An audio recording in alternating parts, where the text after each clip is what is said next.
a trabajar en forma conjunta por algo que realmente impensado hace un tiempo. Volviendo al mapa del país, que es de Soledad Retamar, que me encanta. Los rojos es que estamos en peligro. Complicados. Estamos complicados. Fase 3. Fase 3. Es la fase 3 la que estamos. Pero ahí tenemos un poco la idea de Río Negro, Capital Federal, Provincia de Buenos Aires y Chaco. Son los que están más preocupados y tenemos que estar más preocupados. Los que tienen que estar preocupados es por esto. Fíjate, el 67% de todos los testeos que se hace en un barrio vulnerable son positivos. ¿Esto es de uno o de todos los barrios vulnerables? Cada vez que vas a un barrio y haces un... Da este indicador promedio. Da ese indicador.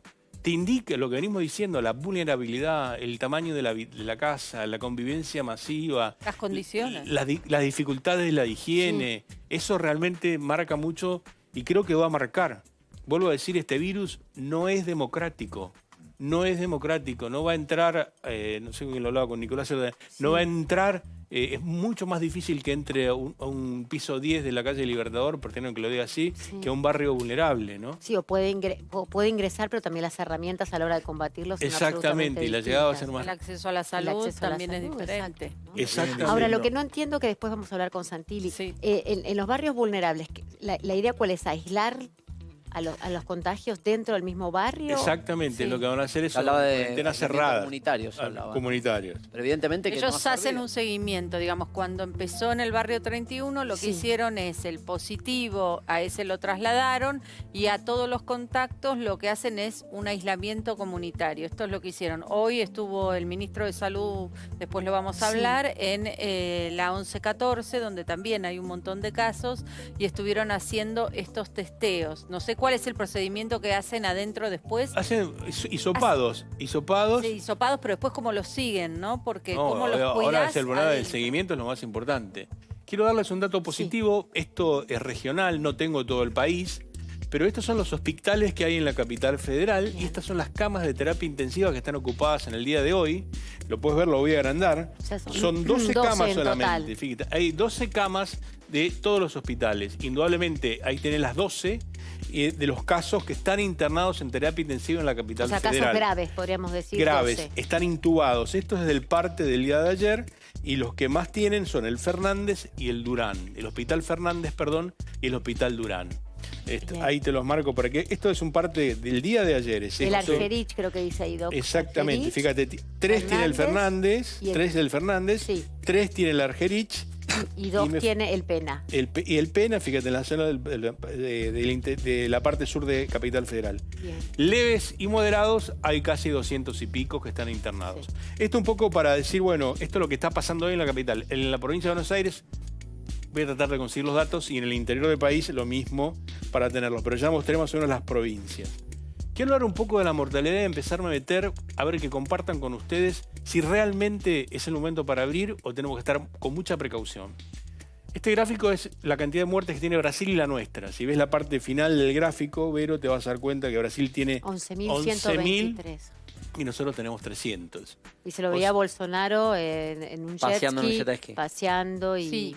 De hecho, el presidente de la Confederación de Salud, que involucra todo lo que es la salud privada en Brasil, hizo un llamamiento, por favor, en contra de Bolsonaro, diciendo que él no había visto una pandemia de estas nunca en toda su profesión. Está considerado uno de los mejores médicos de Brasil y lo que explicó es lo que le pasa a los países es que te empieza a llamar gente para pedirte y suplicarte una cama y que vos no sabés qué responderle. ¿Y a quién le vas a dar del 10% que queda en este momento en Brasil de camas? ¿A quién se la vas a ceder? Y eso es lo que él está pidiendo a todos los países, no llegar a esa situación. Sí. Mientras tanto, él en esta situación. Uno lo que no comprende si es la subestimación, la negación psicológica. No sé por qué lo hace o porque... Yo creo que es un ideológico. Es ideológico y aparte tiene un perfil él también de psicopatía, digo, ¿no? Donde...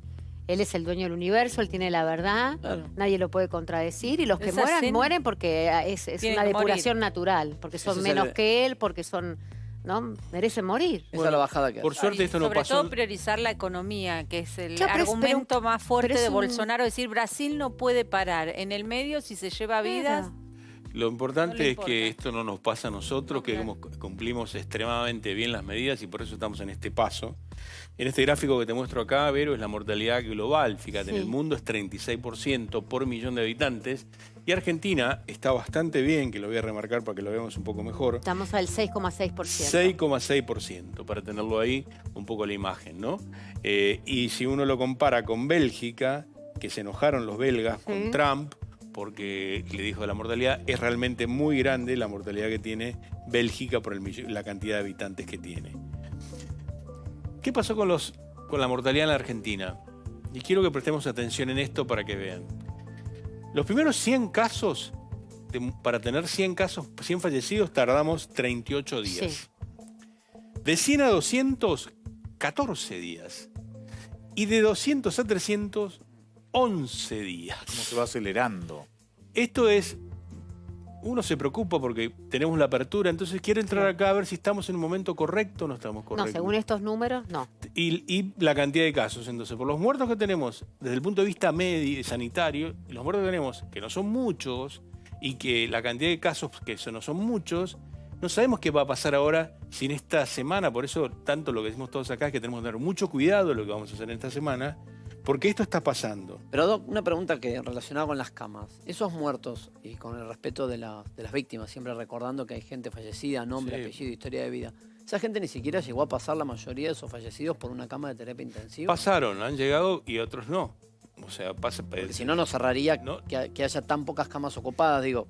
Pero la realidad es que tenés 300 fallecidos que fueron distribuidos en el país y nosotros tenemos capacidad hoy para que mañana tengamos 4.700 casos graves y soportamos el colapso. No se colapsa el sistema de salud. Claro. Pero vos planteás que este número que se aceleró en 11 días, 100 víctimas fatales en 11 días, cuando antes necesitábamos 38 días. Espero no venir cuando ponga de 300 a 400 una semana. Porque ahí sí tendríamos un problema. Esperemos que no pase y que no tenga que venir la semana que viene, una semana teniendo 400 fallecidos. Esperemos que no. Porque si eso ocurre, van a ir para atrás con un montón de medidas. Lo que pasa es que, digo, es como también, no, estoy pensando en voz alta, es como, si no hay solución, la idea es quedarnos todos guardados mucho tiempo hasta que aparezca la solución, digo, ¿no? Porque si no, en la medida que empezamos a salir, obviamente que aumentan los contagios, como si empieza a haber más autos, va a haber más accidentes de tránsito, digo, ¿no? Yo creo que va a pasar. Entonces, si nadie usa el auto, no va a haber, entonces digo, es como una encerrona, ¿se entiende lo que digo? Porque... Sí, pero yo creo que va... Y en el medio lo económico. Que es parte ¿Cuánto tiempo uno puede sostener? ¿Cuál es el término medio, no? Exactamente. Bueno, por eso esa razón pesó muchísimo para estas reaperturas, digamos. Cuando va Rodríguez Larreta y le plantea al presidente que le deje abrir los comercios de cercanía y demás, tiene que ver con eso. Si se cumplen las medidas de seguridad, evitar contagios, la responsabilidad individual, que es clave en esta etapa de la cuarentena. Pero como vos decís, ¿cuánto tiempo más vos podés tener a la gente encerrada? ¿Pero hicieron, Pau, un cálculo de cuánta gente con estas nuevas excepciones va a circular en la ciudad de Buenos Aires para ir a trabajar? Con estos nuevos rubros de martes, jueves y sábado que se van a ir abriendo de forma paulatina, ¿el gobierno tendrá una idea de cuánta gente se suma a la circulación? Creo que es casi el 75%.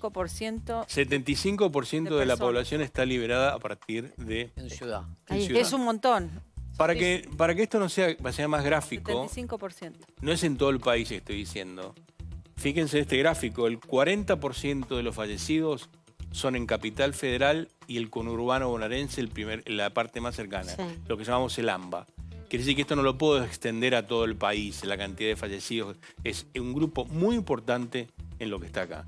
Con estos datos, cantidad de infectados y cantidad de muertos, vuelvo a repetir esto importante, los hombres y mujeres son diferentes, hay muchos más muertos hombres, casi 60%, y la edad promedio son 73 años. Bajó la edad promedio. Bajó, era 75 la semana pasada. Y esto, para que quedarse tranquilos, abajo es la edad de 20 años a 98, fíjense, arriba son hombres y abajo son mujeres.